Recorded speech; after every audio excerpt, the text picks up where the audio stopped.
தசகம் 65. கோபியர்கள் பகவானின் அருகில் செல்லுதல். ராசக்கிரீடை. நீ காத்தியாயனி நோன்பின் முடிவில் கோபியர்களுக்கு வாக்களித்திருந்தபடி மன்மத விழாவை நடத்த விருப்பம் கொண்டாய்.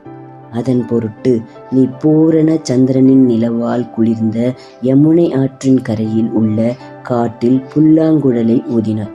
விபுவே, உன் புல்லாங்குழலிலிருந்து எழுந்த ஸ்வர சுரங்களுடைய ஆலாபன கர்மங்கள் உலக அனைத்தையும் மயக்கியது.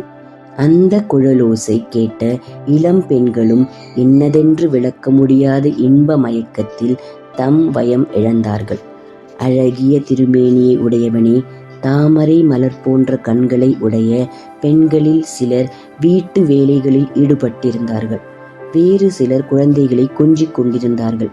மற்றும் சிலர் கணவருக்கு பணிவிடை செய்து கொண்டிருந்தார்கள். அவர்கள் எல்லோரும் உன் குழலின் ஒலியில் மயங்கினார்கள். மொத்தத்தில் அவர்கள் தாம் செய்து கொண்டிருந்த வேலைகளை எல்லாம் அப்படியே விட்டுவிட்டு நீ இருக்கும் இடமான காட்டிற்குள் வந்து கூடினார்கள். சிலர் தங்கள் உடலில் நகைகளை அணிந்து கொண்டிருந்த போது உன் குழலோசை கேட்டார்கள். அவர்கள் பாதி நகை அணிந்தவர்களாய் பாதி அலங்காரத்துடன் அப்படியே உன்னிடம் ஓடி வந்தார்கள். சிலர் நன்றாக அலங்கரித்து வந்திருந்தார்கள். ஆனால் முழு அலங்காரத்துடன் வந்திருந்தவர்களை காட்டிலும் அரைக்குறை அலங்காரத்துடன் வந்தவர்களே உன் கண்களுக்கு அதிகம் பிடித்தவர்களானார்கள். தேவனே, முகுந்தனே, அழகிய முகத்தை உடைய ஒருத்தி தன் இடையில் ஹாரத்தையும் கழுத்தில் ஒட்டியானத்தையும் அணிந்து கொண்டு உன்னிடம் ஓடி வந்தாள். அந்த பெண் தன் இடை அழகானது என்பதை பறைசாற்றினாள் போலும். மற்றும் சிலர் அங்கே ஏற்பட்ட பரபரப்பில் எந்த நகையை எங்கு அணிவது என்று புரியாமல் குழப்பத்தில் இருந்தார்கள். வேறு ஒருத்தி மயக்கத்தால் ரவிக்கையை அணிய மறந்து வந்திருந்தாள். உன் குழலோசையின் மதிமயங்கின மற்ற பெண்களும் அதை கவனிக்கவில்லை.